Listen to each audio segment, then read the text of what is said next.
I grew up in a Los Angeles suburb on a block with 11 boys, no girls. I had a Western six-shooter, an Army automatic, and a replica of a pirate pistol that my dad had brought me from a business trip to New Orleans. All cap guns. Our neighborhood was partially unlandscaped, leaving piles of dirt and gravel for trenches and hideouts. Every day, we couldn't wait to get outside to play. Cowboys or war. The boys let me play, even as they sometimes complained that my hair gave away the hiding places.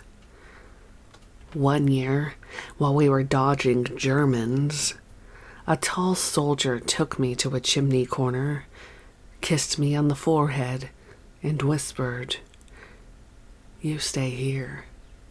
When all this is over, I'll be back to get you." He was in a different movie. Despite ridicule from the ranks, I became his personal nurse until, in a moment of wellness, he left me for some girl in his grade at school. That little romance changed my channels. My mother had the wisdom to channel me into dance classes. The Westchester Lariots were a community group of over 60 people, aged roughly 7 to 20.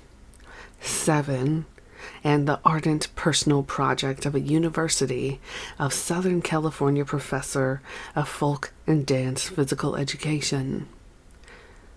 Dr. Tillman Hall had taken the reins of a small square dance group, expanding its repertoire to include folk, popular, and modern dances as his knowledge and personal contacts grew. Besides traditional and acrobatic square dances, we learned a polka, schottisch, rumba, samba, and cha-cha-cha. We did a showy Viennese waltz, a snappy foxtrot, the can-can, the Highland fling, the tarantella, the hula, the Charleston of the 20s, jitterbug of the 40s, and the 60s twist. We learned new dances, practiced for hours each week, and returned home damp with sweat. I was 10 when I took the first of 4 cross-country tours with the troupe in a chartered bus without my parents. Nearly every night in a different city, we performed a 2-hour-long song and dance show in theaters and auditoriums, military bases, and outdoor arenas. For 6 to 8 weeks of each summer, we slept in campgrounds, barracks, and often as guests in private homes, from farmhouses to mansions. I saw more lifestyle than I realized, and nearly every state in the Union. My mother helped to sew a large collection of ethnic costumes. My father financed my trips. His parents lived in Brooklyn, New York, and I was allowed to spend several days with them that first summer when our troupe passed through the city. My old grandpa in his dapper hat, suit and vest, took me by the hand to see all his proprietor friends downtown, and everywhere we went, he introduced me as my little granddaughter from Hollywood. A dancer from Hollywood. Grandpa seemed to think that all of Los Angeles was Hollywood. After the public fanfare and handshaking, Grandpa treated me to a big meal at Schratt's, and when I couldn't eat it all, he scolded me severely for ordering it. he was embarrassed by even the suggestion that we take the food home. Grandma served her meals on china plates with fancy white linen. Dinner was a solemn affair during which she criticized my use of the salad fork for my meat. Grandma carried herself like Queen Victoria and looked a little like her. In reality, she was the wife of a retired tool and die factory foreman, and the comfortable 76th Street row house she and Grandpa had occupied for years was owned by one of her two sisters, who occasionally lived with them. I don't know where these great aunts were during my visit, or who the old woman was in a bedroom at the top of the stairs, but I found her sitting in a rocking chair by a lace-curtained window. She apparently thought I was my father's sister. I was fascinated by the things she was saying, but suddenly my grandfather found me, Grandma right behind him. They were embarrassed and angry. The old woman asked them a question that Grandpa answered tersely. When she asked again, he snapped at her. They pulled me out of the room and scolded me for entering without their permission. It hurt. I liked her. The dance troupe occupied my time and gave me a sense of camaraderie. I looked forward to each summer trip and was always a little sad to come home. We traveled to the new state of Alaska, where the Alcan Highway was still partly gravel, performed on TV variety shows, and in big theater productions at the Hollywood Bowl, marched in the parade at Disneyland each year, met Lassie and Timmy, Walt Disney, and other Hollywood personalities. I turned 11, ready to find a real job. It was in the local newspaper. LTHS cleaning 3 days a week, 2 hours per day, at a residence only 2 blocks from my elementary school. I was thrilled that first day after school, walking to work. I was exhausted walking home. My new boss, a humorless, middle-aged woman, was demanding. She and her family lived in a giant laundry pile that they never completely picked up. It was disconcerting to see that her girls were about my age. Though apparently studious, they trapezed in, dropping their sweaters while I washed stacks of crusted dishes and various saucepans of cold water, keeping separate the dishes that had served meat from those that had held cheese. The religious custom was never explained to me. At 80 cents an hour, it wasn't the job of my dreams, but I wanted to work. On Saturdays and Sundays, I was educated in the Catholic faith for my mother. My dad was relatively Lutheran, but he didn't go to church. I enjoyed the company of my younger brother and baby sister, and alternatively tussled with them. I could do flips on the trampoline and off the diving board at the Y, nailed a plank to my skates for a skateboard, and later learned to ride a surfboard.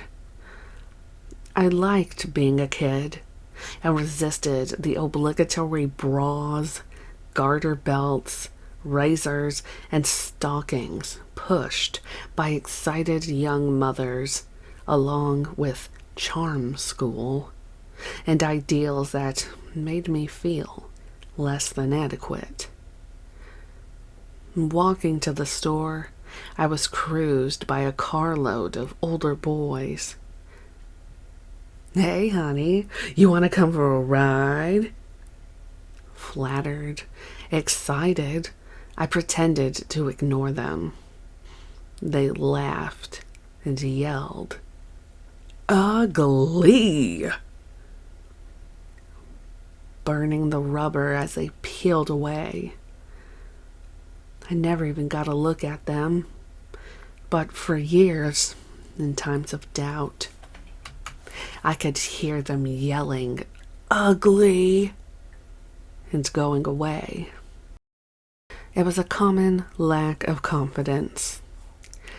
I felt nakedly unexposed and stupid, but also intensely curious about all natural phenomena, firstly birth and death. I wanted to witness birth, observe surgery, and sit in on an autopsy. At the time, not even expectant fathers were allowed in hospital rooms. I was told so by nurses who invariably advised me to go to school for the experience. School was a blur. My dad bared his teeth when he tried to teach me algebra. He had large, even teeth that clamped fiercely in anger. They suggested few home lessons turned out to be a mistake, one after another.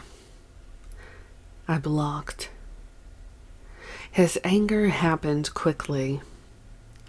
The angrier he got, the more I blocked. He ended up telling me I was dumber than the cat, and I had to learn algebra in summer school. As I turned 12, my father was in midlife. He bought himself a sports car and a 26-foot Chris Craft that he rarely took out of the harbor after the first 6 months of its novelty. None of his acquisitions seemed to satisfy him. Before smog obscured the view, I climbed to the slanted roof of our garage and lay staring into the sparkling darkness. I talked to God there, and infinity embraced me. But upon my descent, the flickering magic vanished, and reality labored on. About that time, I read a fascinating book about the experimental use of the new drug, lysergic acid diethylamide, and psychoanalysis. Not long after, I saw a Harvard professor on television discussing that same little-known substance. Contrary to adult drones, the world was still a wonderfully mysterious place. A strong desire for harmony and justice gave me angry indignation over news reports of stubborn, often thuggish injustices dispensed by common white people in the South. I had been through the southern states, had seen the literal signs of segregation and contempt. What was wrong with these adults? I had no real knowledge of my civil rights, of what it took to get them, or what it would be like without them. But the realization that a whole group of people had to go out into the streets and be clubbed in the head to obtain what I already had was shocking and shameful to me. Why weren't the American people correcting this injustice with the same vigor that sent them after Hitler, Hirohito, and Mussolini? And what was the preoccupation against communism about? the political right pushing for national fear of an ideology, and for wars to protect people's civil rights, while right here at home, millions of people were denied them. My father didn't want to talk about it. He cut off those conversations and seemed to think me a willful troublemaker for raising them. He said I was too independent. When I was a child, he'd engaged me in sarcastic banter, but now he considered it disrespectful, and I should automatically drop it. The slang I was bringing home from school further disturbed him. And after all the years of living together, we had no communication. None. Suddenly, he laid down restrictions and ultimatums. I balked. My mother was weak and helpless in the middle. One week, she said I could go to a party. But moments before my friends arrived, my father threatened to leave her and the other kids if she allowed me to go. And it was my turn to feel helpless. My father stopped speaking to me when I chose to go to the beach with my older cousin rather than with the family. You'll either go everywhere with us or you'll go nowhere with us, he told me. I was 13. From that day, he forbade my presence in any room of the house he occupied, and instructed my mother to refuse me an allowance or travel money. He permitted her to set a plate for me in the kitchen, but thenceforth ignored any other arrangements, effectively blocking me out of his life. My mother supplied me the money she could, but advised that I could have avoided these hardships had I just gone along with him. As my school grades began a steady decline and a parent's signature was required on report cards, I signed my father's name, and neither of my parents missed the chore. Life for me was not that different. I had to drop out of the dance troupe, but when the family went on vacations, I had the house to myself, borrowed the car, and had a few friends over. Not every kid was so lucky. We drank a little to punctuate this freedom, but when the folks got home, the car was back in the garage, the booze back on the shelves. I liked to think of myself mature. In that vein, I tried vodka with my orange juice for breakfasts, but arrived at class barely able to stay awake. I didn't want to be unconscious. I wanted experience. One summer, my mother, brother, sister, and I took a Greyhound bus through the Midwest to a 2-block alfalfa town and the farm where she grew up. For their parents' 50th wedding anniversary, their 9 children had planned a reunion of over 100 relatives, most of whom I'd never met. The country was open, with long grasses and big, rich dirt clods under plows pulled by giant horses, and the air was so dense with life that breathing was like eating. My grandparents didn't even have running water. The farmhouse was small and wooden, with a pot-bellied stove in the living room, a 2-seater outhouse in back, and a pump in the shed. And I thought it was beautiful. The relatives had rented a meeting house in the next town and had dinner and cakes and liquor catered in. Grandma took off her apron and repinned her loose, high bun. Everyone was dressed up but Grandpa. He still wore overalls and stubble on his face. He didn't want to go. All his little chicks had grown into hens. All his little chicks, who had grown into hens, were around him flapping. His face was red, and he wouldn't speak a word. Finally, someone explained to me that Grandpa had had a feud with a man in the next town.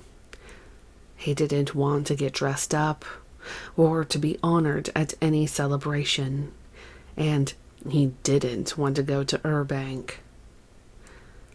I also found out that Burbank was only a block long, most of it shut down, and that the feud we were snagged on was 10 years past. He hadn't been there since. Grandpa waited until all his girls were anxious, mad, and tearful.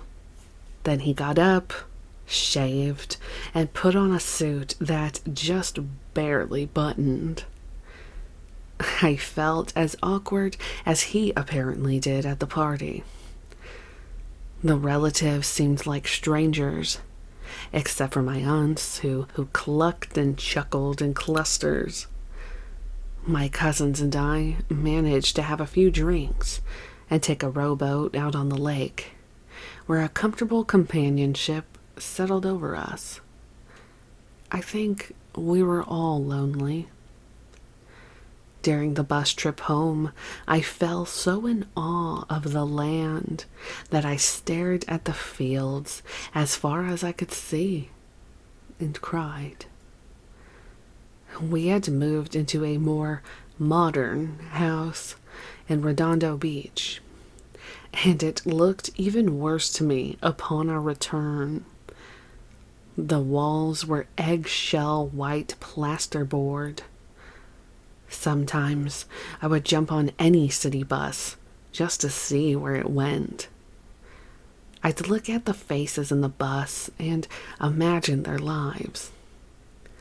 I'd see neighborhoods of black families sitting outside on crooked porches, eating, smoking, or playing music. They were in groups, and it seemed they were always laughing. That looked like healthy family life to me. Then I'd go home to a concrete community and face an uncomfortable blur of nervous stomachs and minds turning over the pages of the Wall Street Journal. When my parents saw the Watts riots on TV, they were scared. They didn't say so. My father just walked out of the room. But I could see it. What if those angry black people came to our community? A chill settled over the suburbs. My mother believed we should help people. She gave offerings of money and prayers at church for the poor, the sick, the crippled, the outcast, and I made sure to be nice to kids like that at school. I read books about such people and felt a personal responsibility. During my 15th year, I told my mother that I wanted to get a job and move out. My friend, her sisters, and their alcoholic mother had offered me an expensive room and board. My mother said, "You'll never make it," which apparently was all the pep talk I needed. I found a job the next week and moved. Our school gave academic credit for employment, so I could be a student and a sales clerk fish scooper, and cage cleaner in the pet store down the street from my new home. I loved working with the animals, but they weren't themselves. The kittens, puppies, and guinea pigs were morose and sleepy. The capuchin monkey irritably hunched and losing its hair. It flashed vampire teeth at cage cleaning time. My boss hadn't thought to tell me how to bag fish. Customers were calling back to say that their pet fish were dead on arrival. Had I left a little air in the bag? No, I hadn't. Fish, my boss explained, need air. I suppose I should have known, but never in 11 years of schooling did I learn that fish need air. I liked my job, and on weekends, my friend and I went around the corner for the carny atmosphere on the Hermosa Pier and to the Lighthouse, one of California's best little jazz clubs. We peeked in until invited by the manager, who warned us that we would have to leave if we attempted to buy or accept drinks. We saw Dave Brubeck, Cal Theater, Dizzy Gillespie, and others up close. After several months at the pet store, I noticed that my boss and his only other employee were having a tiff. I never knew what started it, but one day my boss came to me and said, "You'll have to leave right now. She says she's going to report me to the IRS. I haven't declared you on my tax forms." I didn't understand the prospective penalties and never knew the outcome. I just got a new job serving root beer and hamburgers. My friend was job hunting too, so we felt we could pay rent on a big, old second-story place in Manhattan Beach. Our unfurnished apartment was windy and empty. Our imaginations had it comfortably decorated, but we never did the work. We played jazz, blues, and folk records, pretending to be beatniks, and became rapt students at coffee houses in Hollywood, where live music was played and educated adults discussed the world. A PhD took us to his beach home to experience LSD, just months before the U.S. Congress pronounced it illegal. It was an exhilarating time. On weekday evenings, I worked hard in the restaurant and didn't get home until after midnight to study, sleep, shower, dress, and run for the 7:25 a.m. bus to the high school. It was challenging. My friend, who had already graduated, was smart, but did not have the nerve to keep a job on the rare occasion that she got one. We would have to find a cheaper apartment. Her timidity was biological and inherited. I didn't have time to think about it, nor the expertise to help her, but I knew not to hold it against her. The restaurant where I worked was co-owned. Because I was quiet, each boss confided in me about the other. I kept their confidences, but division brought down the business, and I was out of work again, until a friend at school got me a job stretching artist's canvas in his family's gallery by the harbor. I liked each of my jobs and felt enhanced by the experiences. After graduating from high school, I turned down marriage proposals from 3 men who seemed pushed by age and might have selected wives from a catalog if it were an option. One of them finally married another of my friends, and I was sincerely happy for them as they drove off from their topless sports car. I wasn't much of a drinker, but sudden loneliness seemed a fair excuse for drinking the case of beer they left me. To support myself without a roommate, I took a full-time job as a credit verifier at one of the fluorescent office cubicles of a furniture store. Then I started drinking to get drunk. My stiff and bitchy boss was typically meticulous about all things trivial. I stayed off the radar. The job entailed fact findings that could deny furniture to people who had applied to pay by installments. I disagreed with the company's policies, so I sometimes failed to record the condemning details, particularly when they involved charges of marijuana use. One day, I went to see my father. He scorned me, but later had my brother invite me to dinner. I cried. After 5 years, his silence had ended, and I was welcomed home, with stipulations. I tried to respect the ways of my parents and the household, and to keep up a satisfied appearance. But at my desk job several months later, I felt compelled to struggle for my psychological life. I left work, closed my savings account, and flew to San Francisco, where long walks and cable car rides cleared my mind.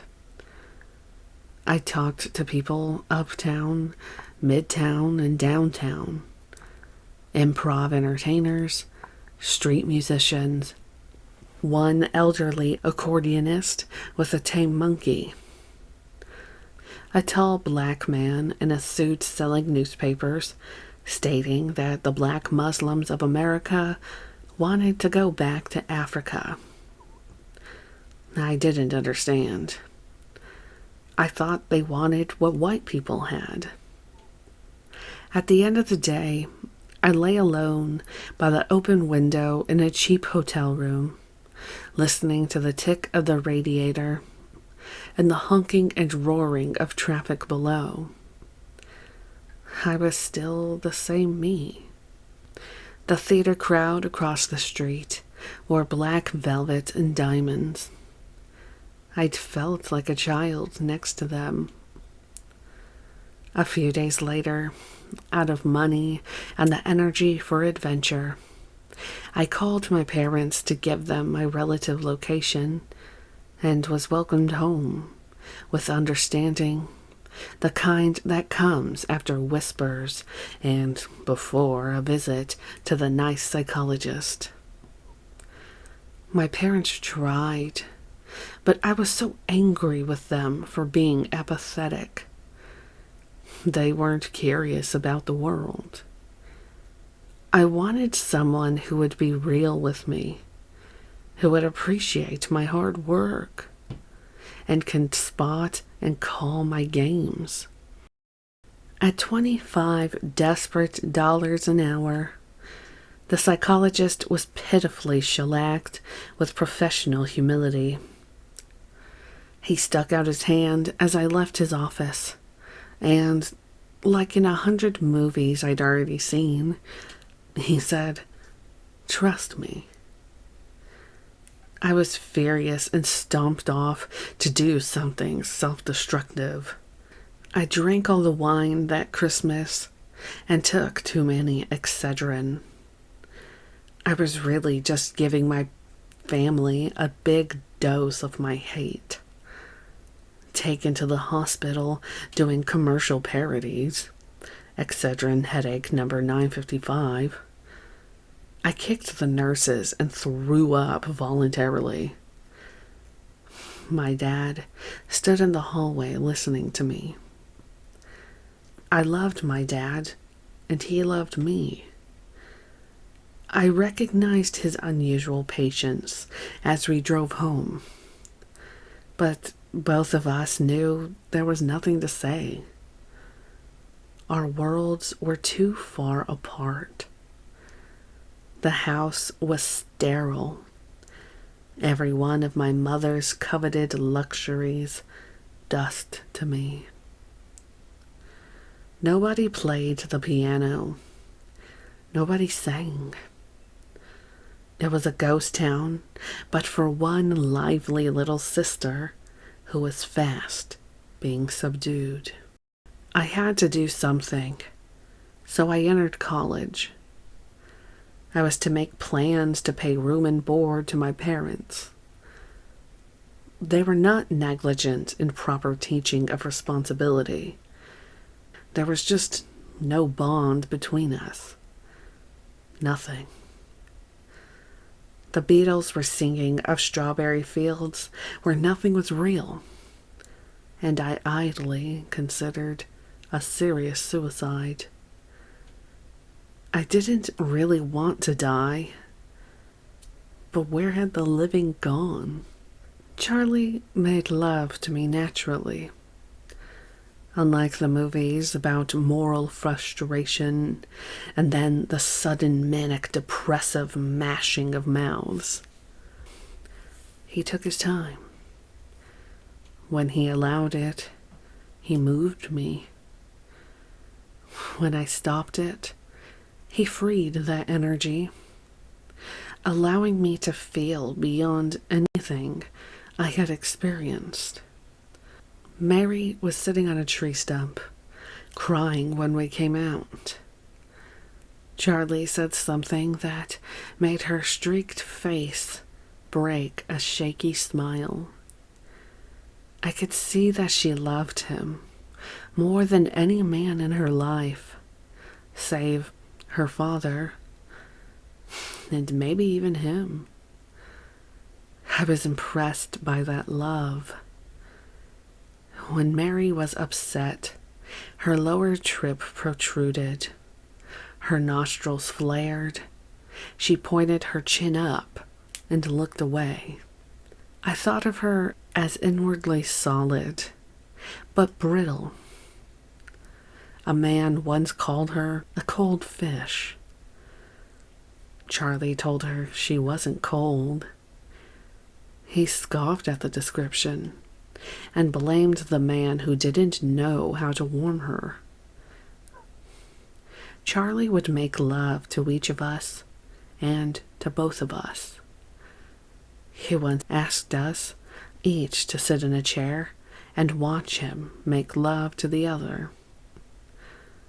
Beyond initial discomfort, I saw moving artwork and dance, tenderness and surrender.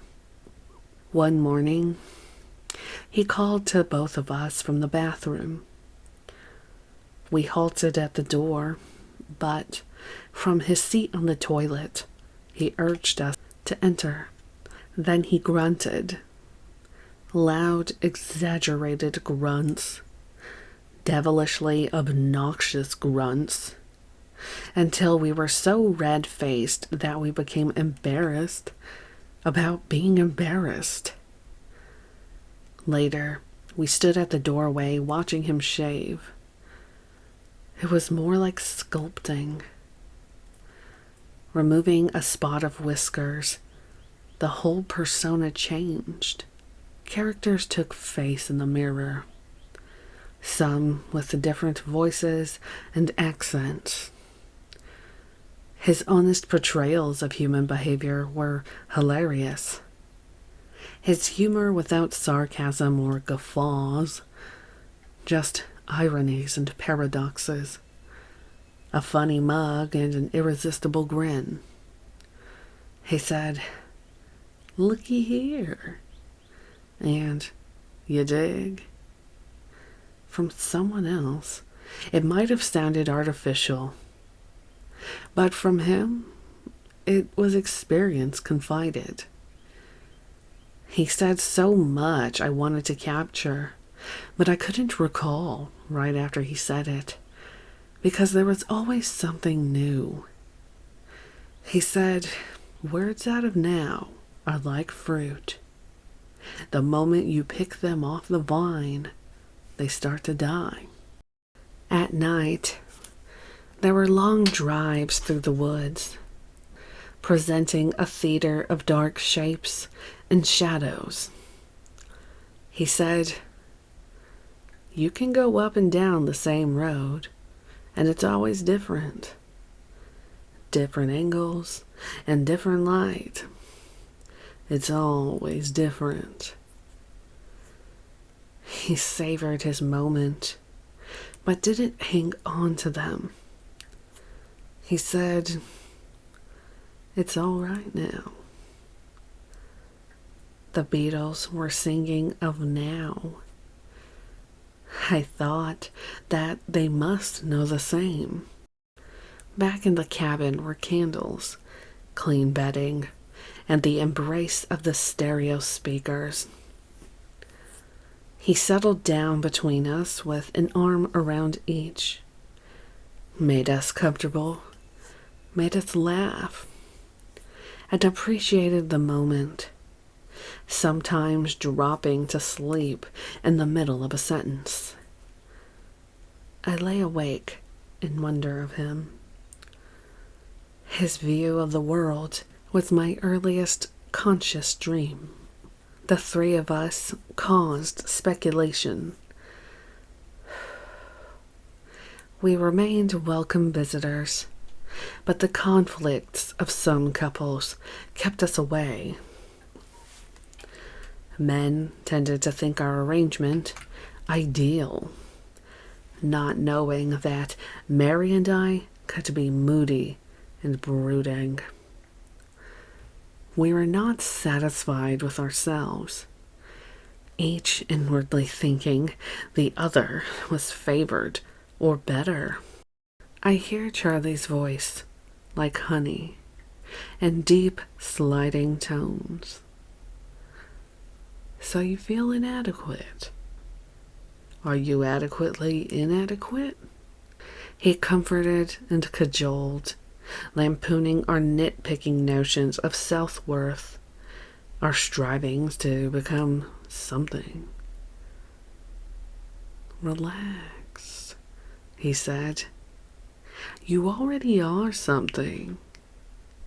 You were born perfect. You just forgot.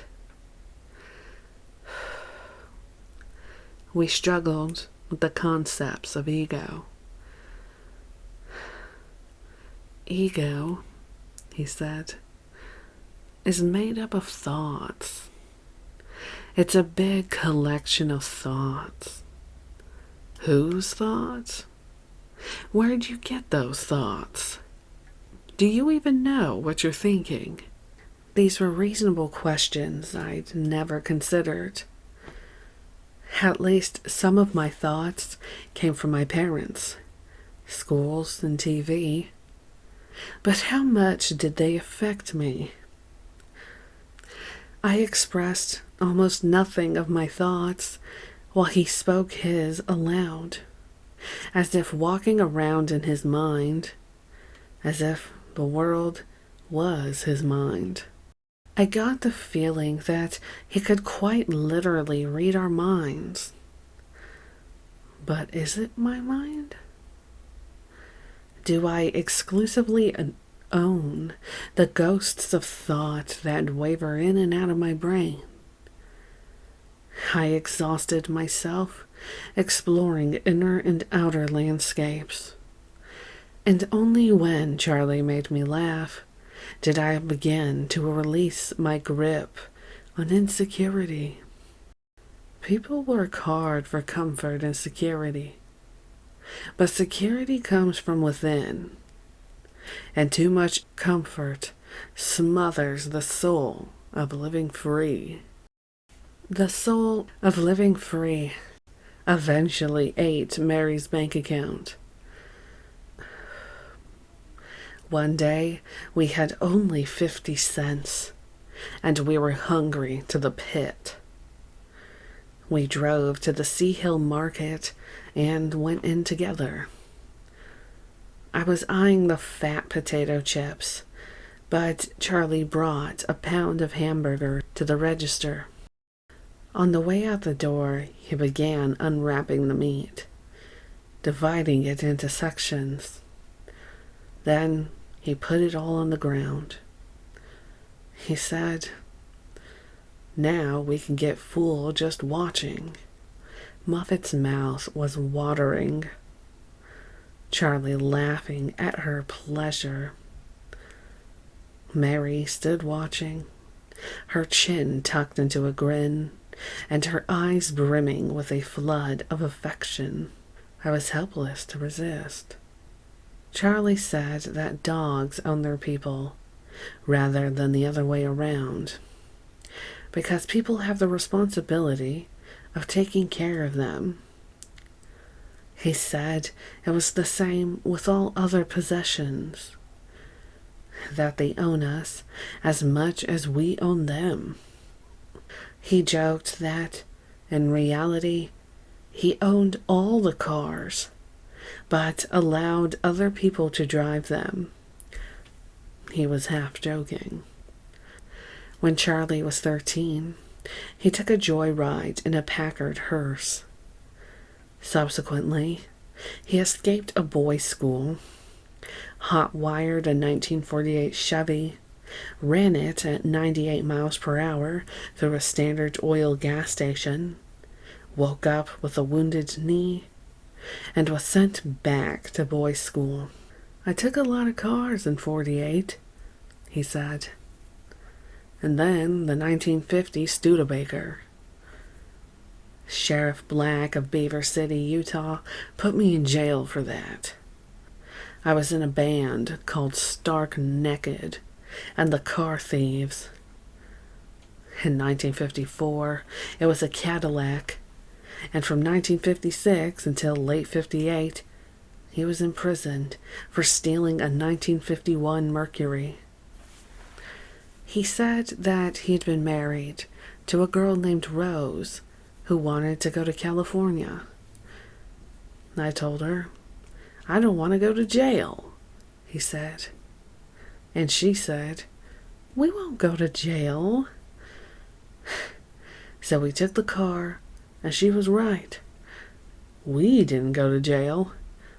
I did. Mary cashed in some kind of savings she had in Wisconsin, and when the money arrived, we took a trip for supplies.